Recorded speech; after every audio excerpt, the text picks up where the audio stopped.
अध्याय 22 गोदान।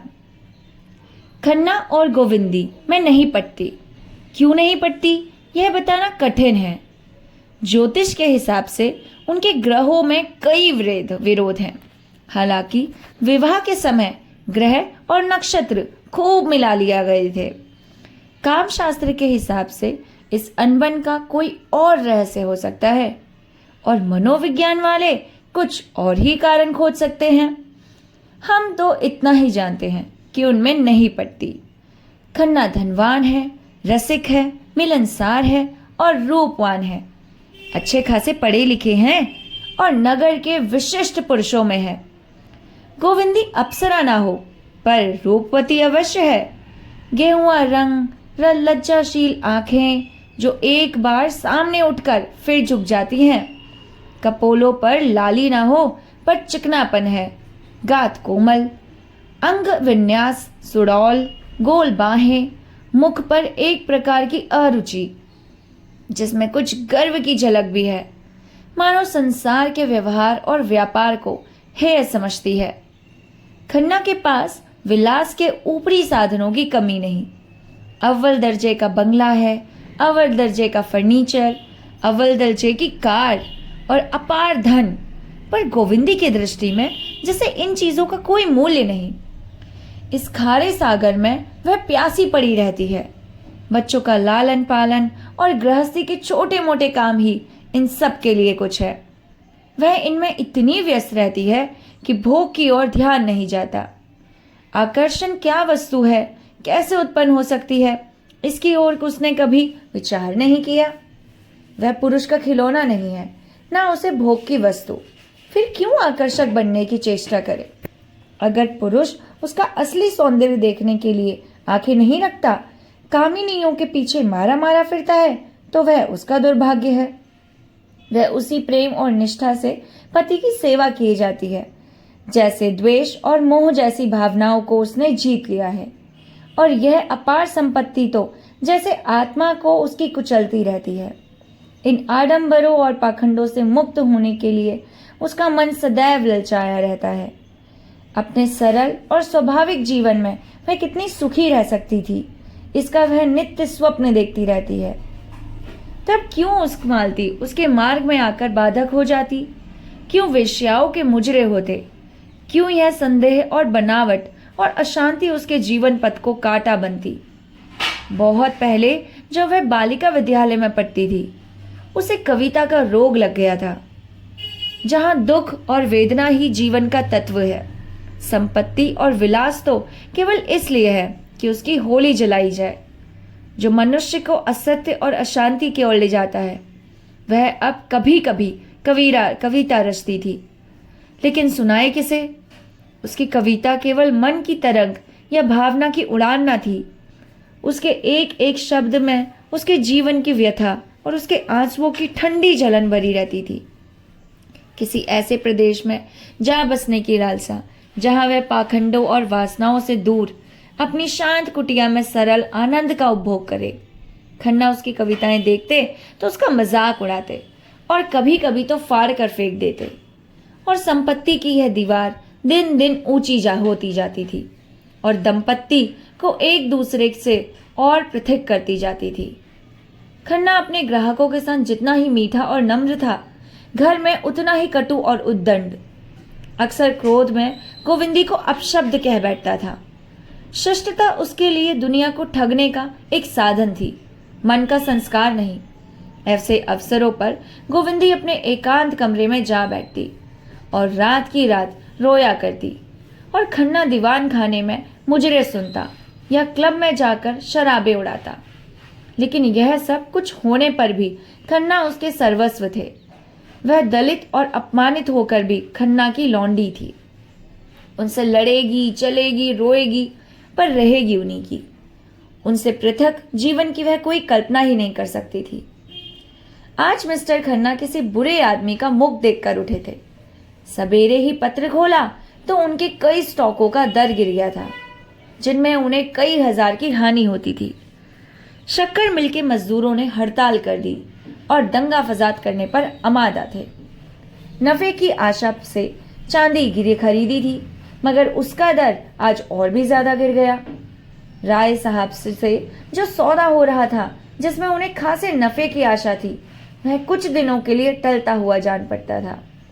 फिर रात को बहुत पी जाने के कारण इस वक्त सर भारी था और देह टूट रही थी। इधर शॉफर ने कार के इंजन में कुछ खराबी पैदा हो जाने की बात कही और लाहौर में उनके बैंक पर एक दीवानी मुकदमा दायर हो जाने का भी समाचार मिला।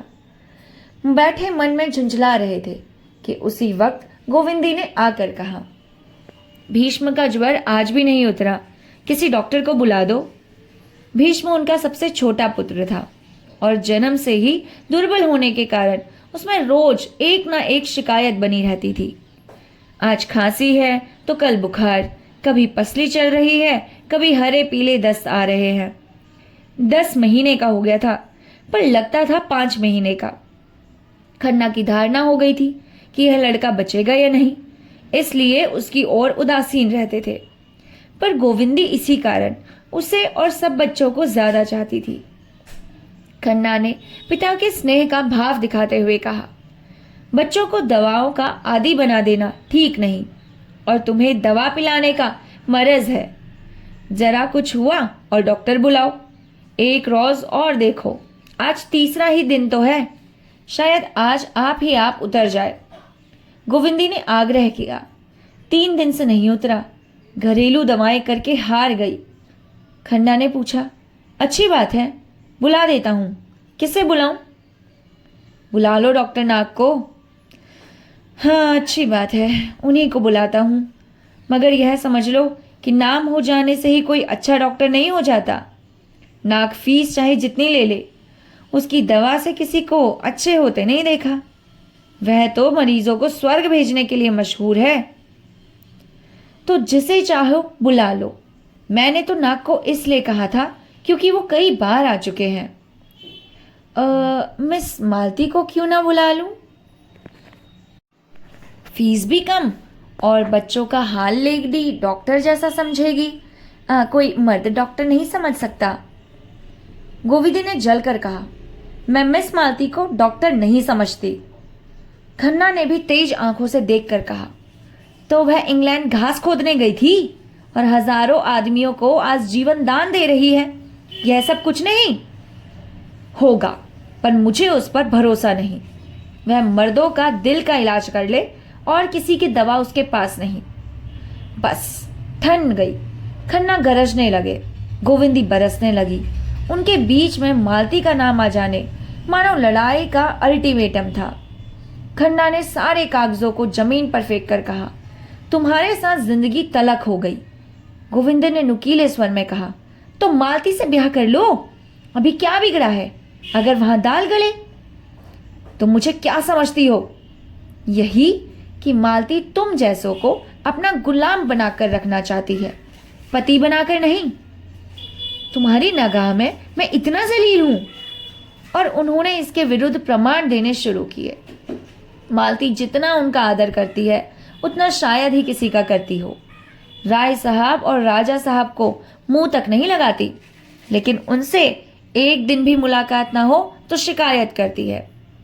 गोविंदी ने इन प्रमाणों को एक फूंक में उड़ा दिया, इसलिए कि वह तुम्हें सबसे अच्छा आंखों का अंधा समझती है, दूसरों को इतना आसानी से बेवकूफ नहीं बना सकती।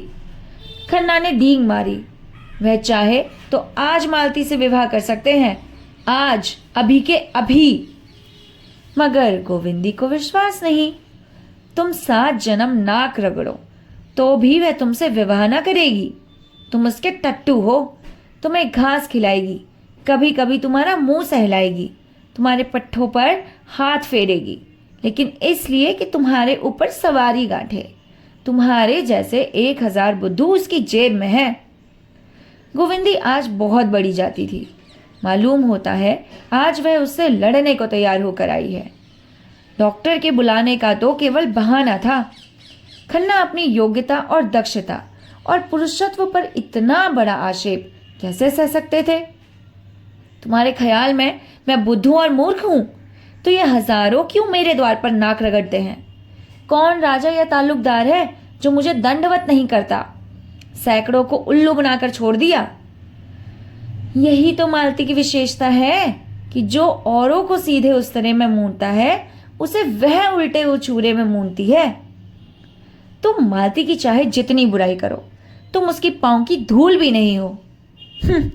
मेरी दृष्टि में वह वेश्याओं से भी गई बीती है, क्योंकि वह पर्दे की आड़ में शिकार खेलती है। दोनों ने अपने अपने अग्नि बाण छोड़ दिए। खन्ना ने गोविंदी को चाहे दूसरी को कठोर से कठोर बातें कही होती, उसे इतनी बुरी न लगती, पर मालती से उसकी यह घृणित तुलना उसकी सहिष्णुता के लिए भी असहाय थी।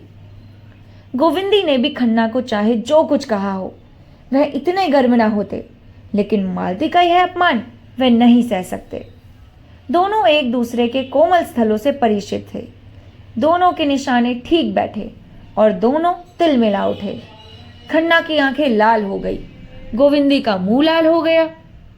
खन्ना आवेश में उठे और उसके दोनों कान पकड़कर जोर से ऐंठे और 3-4 तमाचे लगा दिए। गोविंदी रोती हुई अंदर चले गई। जरा देर में डॉक्टर नाग आए और सिविल सर्जन एम टॉड आए। विभिषगार नीलकंठ शास्त्री आए, पर गोविंदी बच्चे को लिए अपने कमरे में बैठी रही। किसने क्या कहा, क्या तशखीक की, उसे कुछ मालूम नहीं। जिस विपत्ति की कल्पना वह कर रही थी, वह आज उसके सर पर आ गई। खन्ना ने आज जैसे उससे नाता तोड़ लिया, जैसे उसे घर से खदेड़कर द्वार बंद कर लिया। जो रूप का बाजार लगाकर बैठी रहती है, जिसकी परछाई भी वह अपने ऊपर पड़ने नहीं देना चाहती, वह उस पर परोक्ष रूप से शासन करे, यह ना होगा। खन्ना उसके पति हैं, उन्हें उसे समझाने बुझाने का अधिकार है। उनकी मार को भी वह शिरोधार्य कर सकती है, पर मालती का शासन असंभव। मगर बच्चे का ज्वर जब तक शांत ना हो जाए वह हिल नहीं सकती। आत्माभिमान को भी कर्तव्य के सामने सर झुकाना पड़ता है। दूसरे दिन बच्चे का ज्वर उतर आया। गोविंदी ने एक तांगा मंगवाया और घर से निकली। जहां उसका इतना अनादर है, वहां अब वह नहीं रह सकती। आघात इतना कठोर था कि बच्चे का मोह भी टूट गया। उसके प्रति उसका जो धर्म था, उसे वह पूरा कर चुकी है। शेष जो कुछ है वह खन्ना का धर्म है। हाँ, गोद के बालक को वह किसी तरह नहीं छोड़ सकती। वह उसकी जान के साथ है और इस घर से वह केवल अपने प्राण लेकर निकलेगी और किसी चीज उसकी नहीं है। उन्हें यह दावा है कि वह उसका पालन करते हैं। गोविंदी दिखा देगी कि वह उनके आश्रय से निकलकर भी जिंदा रह सकती है। तीनों बच्चे उस समय खेलने गए थे। गोविंदी का मन हुआ एक बार उन्हें प्यार कर ले, मगर वह कहीं भागी भी तो नहीं जाती। बच्चों को उससे प्रेम होगा तो उसके पास आएंगे, उसके घर में खेलेंगे। वह जब जरूरत समझेगी खुद बच्चों को देखाया करेगी। केवल खन्ना का आश्रय नहीं लेना चाहती। सांझ हो गई थी, पार्क में रौनक थी।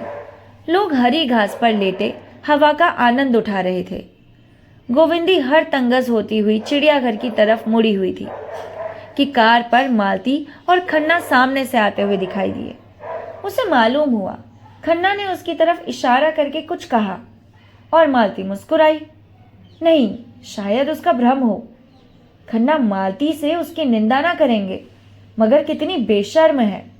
सुना है इसकी अच्छी प्रैक्टिस है, घर की भी संपन्न है, फिर भी यो अपने को बेचती फिरती है। ना जाने क्यों ब्याह नहीं कर लेती, लेकिन उससे ब्याह करेगा ही कौन? नहीं, ये बात नहीं। पुरुषों में भी ऐसे बहुत हो गए हैं जो उसे पाकर अपने को धन्य मानेंगे, लेकिन मालती खुद किसी को पसंद तो करे। और ब्याह में कौन सा सुख रखा हुआ है? बहुत अच्छा करती है जो ब्याह नहीं करती। अभी सब उसके गुलाम हैं, तब वह एक लौंडी होकर रह जाएगी। बहुत अच्छा कर रही है। अभी तो यह महाशय भी उसके तलवे चाटते हैं। कहीं इनसे ब्याह कर ले तो उस पर शासन करने लगे। मगर इनसे वह क्यों ब्याह करेगी? और समाज में 2-4 ऐसी स्त्रियां बनी रहे तो अच्छा, पुरुषों के कान तो गर्म करती रहें। आज गोविंदी के मन में मालती के प्रति बड़ी सहानुभूति उत्पन्न हुई। वह मालती पर आक्षेप करके उसके साथ अन्याय कर रही है। क्या मेरी दशा को देखकर उसकी आंखें ना खुलती होंगी? विवाहित जीवन की दुर्दशा आंखों देखकर वह इस जाल में नहीं फंसती तो क्या बुरा करती है। चिड़ियाघर में चारों तरफ सन्नाटा छाया हुआ था। गोविंदी ने तांगा रोक दिया और बच्चों के लिए हरी धूप की तरफ चली, मगर 2 ही कदम चली थी कि चप्पल पानी में डूब गए। अभी थोड़ी देर पहले लाल सिंचा गया था और घास के नीचे पानी बह रहा था। उस उतावली में उसने पीछे ना फिरकर 1 कदम और आगे रखा तो पांव कीचड़ में सन गए। उसने पांव की ओर देखा। अब यहाँ पांव धोने के लिए पानी कहाँ से मिलेगा। उसकी सारी मनोव्यवस्था लुप्त हो गई। पांव धोकर साफ करने की नई चिंता हुई। उसकी विचारधारा रुक गई। जब तक पांव न साफ हो जाए वह कुछ नहीं सोच सकती। सहसा उसे एक लंबा पाइप घास के में छिपा नजर आया जिसमें से पानी बह रहा था। उसने जाकर पांव धोए, चप्पल धोए, हाथ मुंह धोया, थोड़ा सा पानी चुल्लू में लेकर पिया और पाइप के उस पार सूखी जमीन पर जा बैठी। उदासी में मौत की तुरंत याद आ जाती है। कहीं वह बैठे बैठे मर जाए तो क्या हो। तांगे वाला तुरंत जाकर खन्ना को खबर कर देगा। खन्ना तो सुनते ही खिल उठेंगे, लेकिन दुनिया को दिखाने के लिए आंखों पर रुमाल रख लेंगे। बच्चों के लिए खिलौने और तमाशे मांग से प्यारे हैं। यह है उसका जीवन जिसके लिए कोई 4 बूंद आंसू बहाने वाला भी नहीं है। तब उसे वह दिन याद आया जब उसकी सास जीती थी और खन्ना उड़न छूना हुए थे। तब उसे सास की बात बात पर बिगड़ना बुरा लगता था। आज उसे सास के उस क्रोध में स्नेह का रस घुल जाना पड़ता है। तब वह सास से रूठ जाती थी और सास उसे दुरकार मार देती थी। अब फिर उसके बाद सास मनाती भी थी। आज वह महीनों रूठी पड़ी है, पर परवाह किसे है। एकाएक उसका मन उड़कर माता के चरणों में जा पहुंचा। हाय, आज अम्मा होती तो क्यों उसकी ये दुर्दशा होती। उसके पास और कुछ न था। स्नेह भरी गोद तो थी, प्रेम भरा अंचल तो था जिसमें मुंह डालकर वह रो लेती, मगर नहीं, वह रोएगी नहीं। उस देवी को स्वर्ग में दुखी न बनाएगी। मेरे लिए वह जो कुछ ज्यादा से ज्यादा कर सकती थी वह कर गई। मेरे कर्मों का साथिन होना उसके वश की वासना थी। और वह रोए क्यों। वह अब किसी के अधीन नहीं है। वह अपने गुजर भर को कमा सकती है। वह कल ही गांधी आश्रम से चीजें बेचना शुरू कर देगी। शर्म किस बात की। यही तो होगा, लोग उंगली दिखाकर कहेंगे वह जा रही है खन्ना की बीवी। लेकिन इस शहर में क्यों रहूं, किसी दूसरे शहर में क्यों ना चली जाऊं जहां मुझे कोई जानता ही ना हो। 10-20 रुपए कमा लेना ऐसा क्या मुश्किल है। अपने पसीने की कमाई तो खाऊंगी, फिर तो मुझ पर कोई रौब भी ना जमाएगा। यह महाशय इसलिए तो इतना मिजाज करते हैं कि वह मेरा पालन करते हैं। मैं अब खुद अपना पालन करूंगी। सहसा उसने मेहता को अपनी तरफ आते देखा। उसे उलझन हुई। वह इस वक्त संपूर्ण एकांत चाहती थी। किसी से बोलने की इच्छा ना थी, मगर यहां भी एक महाशय आ ही गए। उस पर बच्चा भी रोने लगा। मेहता ने समीप आकर विस्मय से पूछा, आप इस वक्त यहां आ गई, कैसे? गोविंदी ने बालक को चुप कराते हुए कहा, उसी तरह जैसे आप आ गए।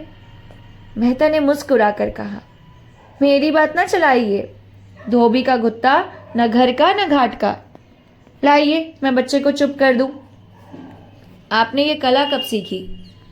अभ्यास करना चाहता हूं, इसकी परीक्षा जो होगी। अच्छा, परीक्षा के दिन करीब आ गए। यह तो मेरी तैयारी पर है। जब तैयार हो जाऊंगा बैठ जाऊंगा।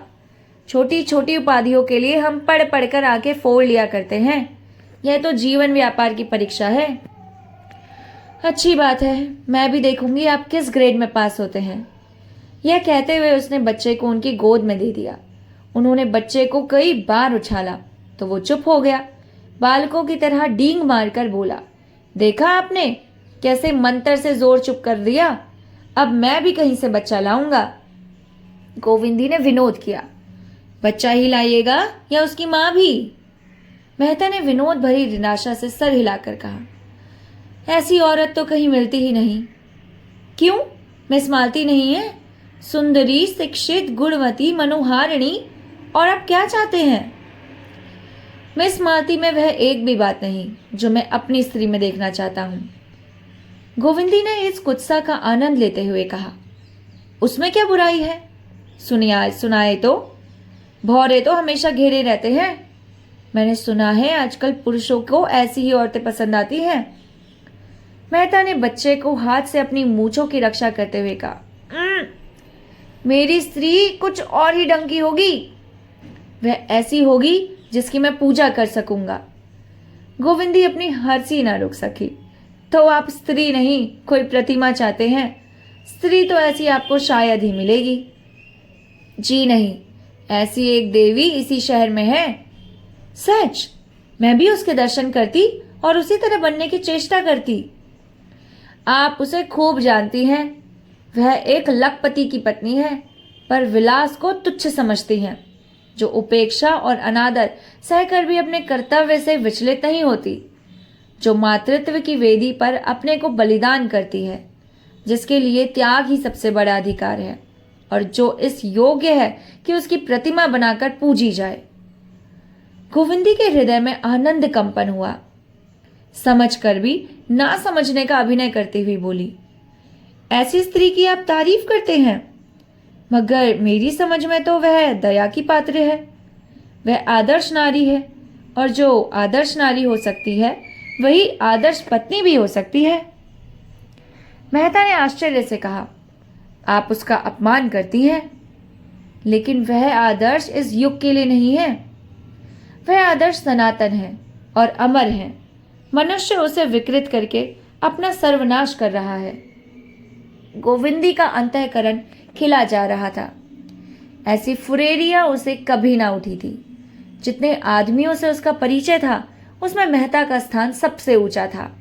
उसके मुख से ये प्रोत्साहन पाकर वह मतावली हुई जा रही थी। उसी नशे में बोली, तो चलिए मुझे उनके दर्शन करा दीजिए। मेहता ने बालक के कपोलों में मुंह छिपाकर कहा, वह यहीं तो बैठी हुई है। कहाँ? मैं तो नहीं देख रही हूं। उसी देवी से बात कर रहा हूं। गोविंदी ने जोर से कहकर मारा, आपने आज मुझे बनाने की ठान ली, क्यों? मेहता श्रद्धानत होकर कहा, देवी जी, आप मेरे साथ अन्याय कर रही हैं, और मुझसे ज्यादा अपने साथ। संसार में ऐसे बहुत कम प्राणी हैं जिनके प्रति मेरे मन में श्रद्धा हो। उन्हीं में एक आप हैं। आपका धैर्य और त्याग और शील और प्रेम अनुपम है। मैं अपने जीवन में सबसे बड़े सुख की कल्पना कर सकता हूँ। वह आप जैसी किसी देवी के चरणों की सेवा है।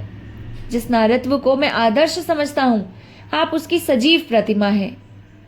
गोविंदी की आंखों से आंसू, आनंद के आंसू निकल पड़े। इस श्रद्धा कवच को धारण करके वह किस विपत्ति का सामना न करेगी। उसके रोम रोम में जैसे मृदु संगीत की ध्वनि निकल पड़ी। उसने अपने रमणीत्व का उल्लास मन में दबाकर कहा, आप दार्शनिक क्यों हुए मेहता जी? आपको तो कवि होना चाहिए था। मेहता सरलता से हंसकर बोले, आप क्या समझती हैं, बिना दार्शनिक हुए ही कोई कवि हो सकता है? दर्शन तो केवल बीच की मंजिल है। तो अभी आप कवित्व के रास्ते में हैं, लेकिन आप यह भी नहीं जानते कि कवि को संसार में कभी सुख नहीं मिलता। जिसे संसार दुख कहता है, वहां कवि के लिए सुख है। धन और ऐश्वर्य, रूप और बल, विद्या और बुद्धि, ये विभूतियां संसार को चाहे कितना ही मोहित कर ले, कवि के लिए यहाँ जरा भी आकर्षण नहीं है। उसके मोह और आकर्षण की वस्तु तो बुझी हुई आशाएं, मिटी हुई स्मृतियां और टूटे हुए हृदय के आंसू हैं। जिस दिन इन विभूतियों में उसका प्रेम न रहेगा, जिस दिन वह कवि न रहेगा, दर्शन जीवन के इन रहस्यों से केवल विनोद करता है, कवि उनमें लय हो जाता है। मैंने आपकी 2-4 कविताएं पढ़ी हैं। उनमें जितनी पुलक, जितना कंपन, जितनी मधुर व्यथा, जितना रुलाने वाला उन्माद पाया है, वह मैं ही जानता हूँ। प्रकृति ने हमारे साथ कितना बड़ा अन्याय किया है कि आप जैसी कोई दूसरी देवी नहीं बनाई। गोविंदी ने हसरत भरे स्वर में कहा, नहीं मेहता जी, यह आपका भ्रम है। ऐसी नारियां यहाँ आपको गली गली में मिलेंगी, और मैं तो उन सबसे गई बीती हूँ। जो स्त्री अपने पुरुष को प्रसन्न न रख सकते, अपने को उसके मन की न बना सके, वह भी कोई स्त्री है? मैं तो कभी कभी सोचती हूँ कि मालती से ये कला सीखूं। जहाँ मैं असफल हूँ वहाँ वह सफल है। मैं अपने को भी अपना नहीं बना सकती, वह दूसरों को भी अपना बना लेती है।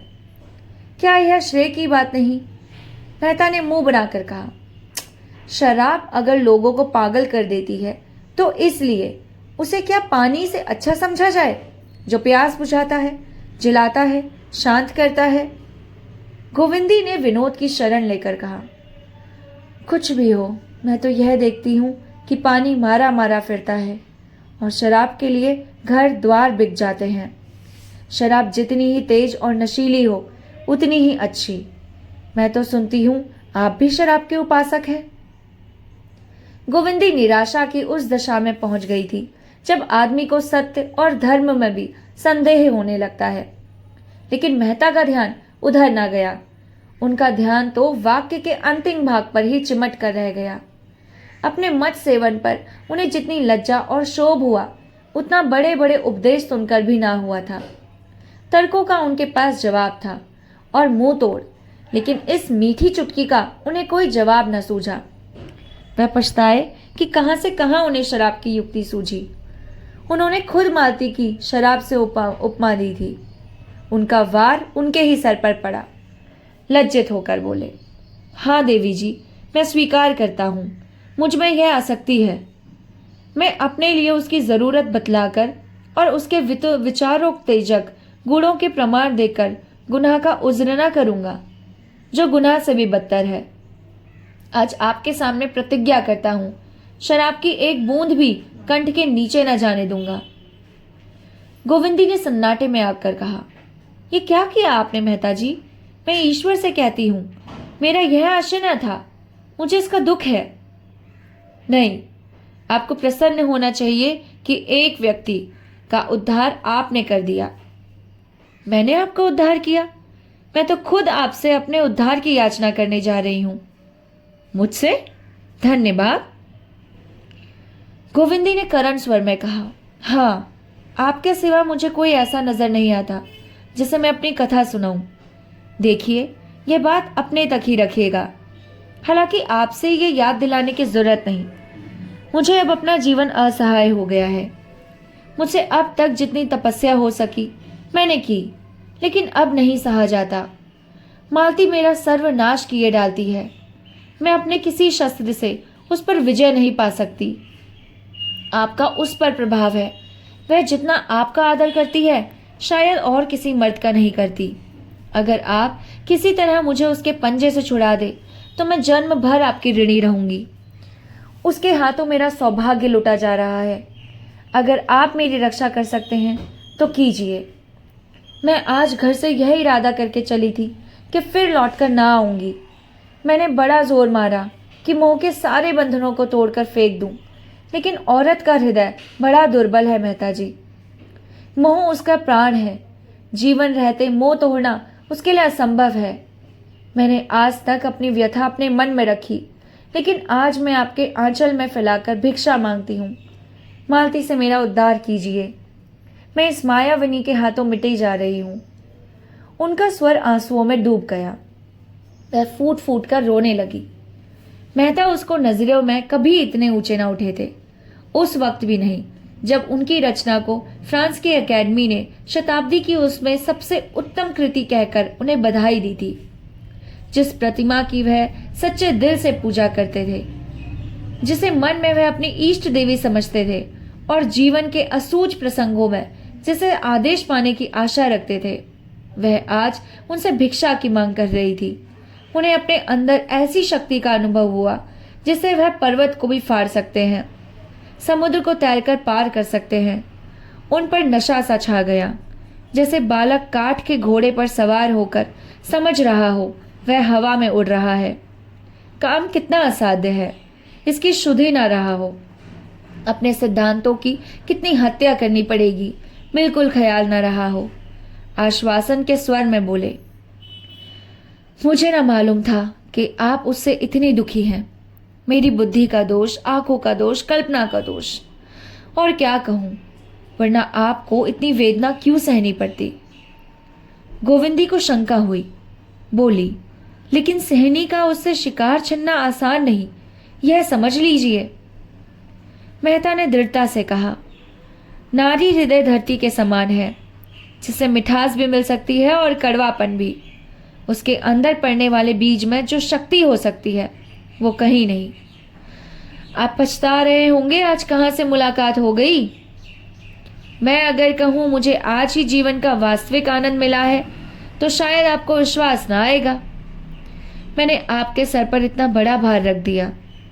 मेहता ने श्रद्धा मधुर होकर कहा, आप मुझे लज्जित कर रही हैं देवी जी। मैं कह चुका, मैं आपका सेवक हूं। आपके हित में मेरे प्राण भी निकल जाए तो मैं अपना सौभाग्य समझूंगा।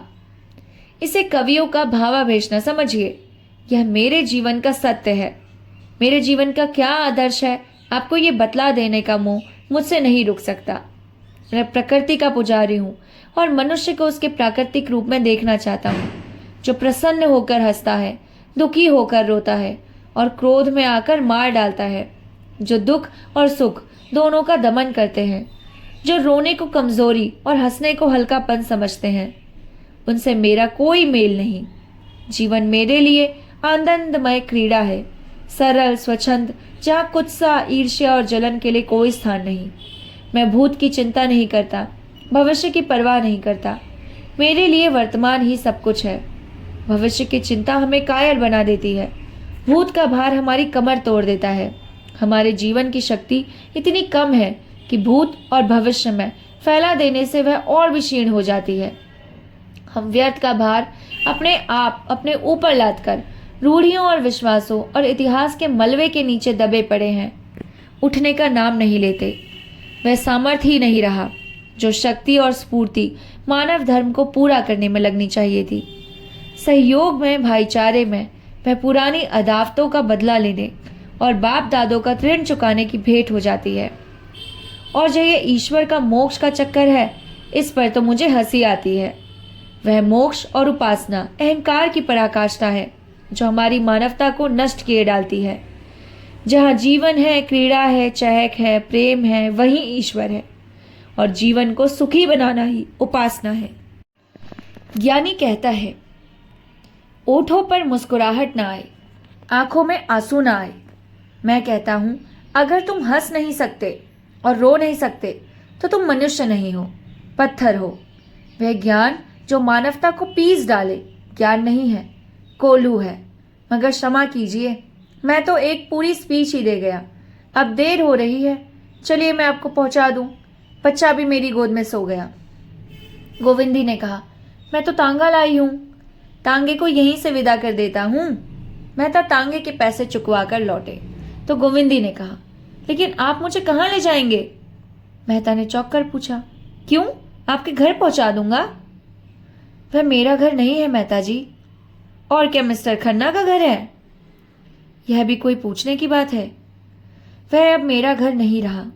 जहां अपमान और धिक्कार मिले उसे मैं अपना घर नहीं समझ सकती। मेहता ने दर्द भरे स्वर में, जिसका एक एक अक्षर उसके अंतःकड़ों से निकल रहा था, कहा, नहीं देवी जी, वह घर आपका है और सदैव रहेगा। उस घर की आपने सृष्टि की है। आपने उसको अपने प्राणियों से सृष्टि की है। प्राण जैसे देह का संचालन करते हैं। प्राण निकल जाए तो देह की क्या गति होगी? मातृत्व महान गौरव का पद है देवी जी, और गौरव के पद में कहाँ अपमान और धिक्कार और तिरस्कार नहीं मिला। माता का काम जीवन दान देना है। जिसके हाथों में इतनी अतुल शक्ति है, उसे इसकी क्या परवाह कि कौन उसे रूठता है, कौन बिगड़ता है। प्राण के बिना जैसे देह नहीं रह सकती, उसी तरह प्राण को भी देह की शपथ से उपायुक्त स्थान है।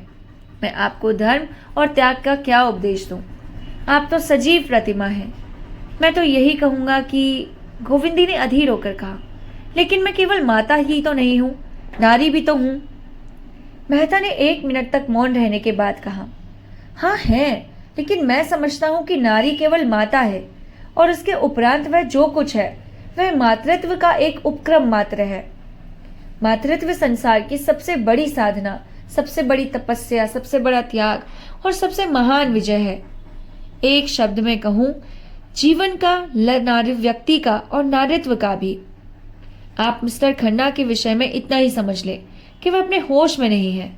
वह जो भी कहते हैं या करते हैं वह उन्माद की दशा में करते हैं, मगर यह उन्माद शांत हो जाने में बहुत दिन न लगेंगे और वह समय बहुत जल्द आएगा जब वे आपको अपनी इष्ट देवी समझेंगे। गोविंदी ने इसका कुछ जवाब न दिया। धीरे धीरे कार की ओर चली। मेहता ने बढ़कर कार का द्वार खोल दिया। गोविंदी अंदर जा बैठी। कार चली, मगर दोनों मौन थे। गोविंदी जब अपने द्वार पर पहुंचकर कार से उतरी तो बिजली के प्रकाश में मेहता ने देखा उसकी आंखें सजल है। बच्चे घर से निकल आए और अम्मा अम्मा कहते हुए माता से लिपट गए। गोविंदी के मुख पर मातृत्व की उज्जवल गौरवमयी ज्योति चमक उठी।